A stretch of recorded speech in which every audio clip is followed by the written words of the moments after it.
Ya Allah, mohon ampuni dosa saya. Kedengaran oleh Nabi. Tahu kata Nabi, "At-tadri bimadza tas'al?" Tahukah engkau bagaimana engkau berdoa? Kata orang ini, Allah wa Rasulullah alam. Kata Nabi, "Laqad sa'alta bi asma'illahil a'zam." Engkau telah meminta dengan nama-nama Allah yang paling utama. Idza du'iya biha ajaba wa idza su'ila biha a'ta. Kalau engkau bacakan itu sebelum berdoa, maka setiap permintaan akan dikabulkan, setiap doa kemudian akan diberikan. Silahkan keluarkan, karena setiap ayat Quran ada fadilahnya, keutamaan-keutamaannya. Kalau ibu ingin bacakan, silahkan. Misal, ibu bacakan surah Al-Ikhlas, Qul huwallahu ahad. Al-Ikhlas itu disebut sepertiga Quran. Kalau ibu bacakan Al-Ikhlas kemudian, salah satunya apa? Allah akan berikan kemudahan-kemudahan, termasuk mempercepat jawaban doa. Misal, ada namanya ulama Sayyid Sabiq, Bu, punya kitab Al-Aqaid Al-Islamiyah. Di dalam kitab ini, sampai halaman 59, beliau keluarkan hadis posisi paling kanan sebelah bawah tentang seorang sahabat Nabi ketika mau berdoa diawali dengan Al-Ikhlas. Dia katakan, Allahumma inni as'aluka innaka antal ahad as-samad alladzi lam yalid wa lam yulad wa lam yakul lahu kufuwan ahad. Sebentar.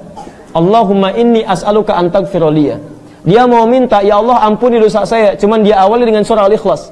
Ya Allah, ini hadisnya sahih. Ya Allah, saya akui engkau yang ahad. Ahad, as-samad, tempat bergantung. Lam yalid walam yulad, tidak beranak dan tidak diperanakan. Walam yakul lahu kufuwan ahad, tidak ada sekutu bagimu. Permohonannya, Allahumma inni as'aluka an taghfira li. Ya Allah, mohon ampuni dosa saya. Kedengaran oleh Nabi. Tahu kata Nabi, at-tadri bimadza tas'al? Tahukah engkau bagaimana engkau berdoa? Kata orang ini, Allah wa Rasulullah alam. Kata Nabi, laqad sa'alta bi asma'illahil a'zam. Engkau telah meminta dengan nama-nama Allah yang paling utama. Idza du'iya biha ajaba wa idza su'ila biha a'ta. Kalau engkau bacakan itu sebelum berdoa, maka setiap permintaan akan dikabulkan, setiap doa kemudian akan diberikan. Permintaan diberikan, doa dikabulkan. Kapan dia memulai? Setelah membaca Qul huwallahu ahad. Di setiap ayat-ayat Quran, surah-surah Quran itu ada fadilahnya, ada keutamaannya. Al-Mulk ada keutamaannya, Al-Waqiah ada keutamaannya, Ar-Rahman ada keutamaannya, Yasin ada keutamaannya. Maka ibu baca keutamaannya, setelah itu amalkan isinya. Setelah diamalkan, maka fadilah akan diberikan oleh Allah Subhanahu wa taala. Misal, orang tua kita dulu mengatakan, kalau ibu pengen punya anak laki-laki, ganteng, soleh, maka baca surat Yusuf. Kalau anaknya ingin cantik, baik, soleh, maka baca surat.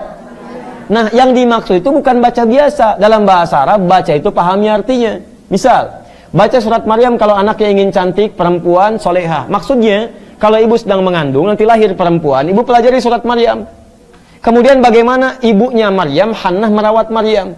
Misal, ibunya mendoakan dulu kepada Allah, Quran surah ketiga ayat 36. Kemudian diberi nama yang baik. Dicari gurunya namanya Nabi Zakaria, Quran surah 3 ayat 37. Dibuatkan tempat yang mendekatkan kepada Allah namanya mihrab. Ketika beliau berdoa, dididik dengan baik, dicari Nabi Zakaria, dicari tempat yang baik, maka dikabulkan doanya. Kata Quran surah ketiga ayat 37 paling kiri sebelah bawah, fataqabbalaha rabbuha biqabulin hasanin wa ambataha nabatan hasana. Diterima doanya oleh Allah, ikhtiarnya diterima, maka kami rawat anaknya dengan pertumbuhannya, dijaga oleh Allah. Kapan itu dijaga? Bukan saat dibaca, tapi saat diamalkan isinya. Makanya kalau ibu punya anak perempuan dikandung, lahir perempuan, ingin soleh seperti Maryam, bukan cuma dibaca surat Maryam, tapi diamalkan isinya. Bagaimana Hannah merawat Maryam, ibu cari kemudian guru yang baik, cari sekolah yang baik, doakan dengan baik. Kalau ibu cuma baca surat Maryam, tapi tidak pernah diamalkan isinya, sampai kiamat kurang 2 hari, gak akan jadi. Gak akan jadi.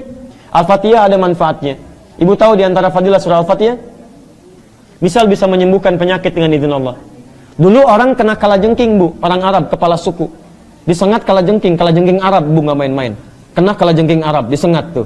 Ya, cari obat, nggak ada obatnya. Bagaimana kemudian obatnya? Ketemu para sahabat, dikatakan, siapa yang bisa menyembuhkan? Kata dia dengan izin Allah. Dibacakan Al-Fatihah, Bu, sekali. Cuman dibacakan Al-Fatihah sekali sembuh. Padahal tidak ada obat yang lain. Begitu dibacakan Al-Fatihah sekali sembuh. Kenapa orang sekarang baca Al-Fatihah ribuan kali nggak sembuh-sembuh? Masalahnya bukan Al-Fatihahnya, karena bacaan dia tidak sama dengan bacaan orang dulu. Orang dulu dipahami isinya, dihayati maknanya, dia baca dengan iman. Jadi kalaupun ibu ingin belajar Yasin, baca kemudian isinya, terjemahannya baca, fadilahnya amalkan isinya. Setelah itu baca surat-surat yang lainnya, maka Allah akan berikan keberkahan di dalamnya.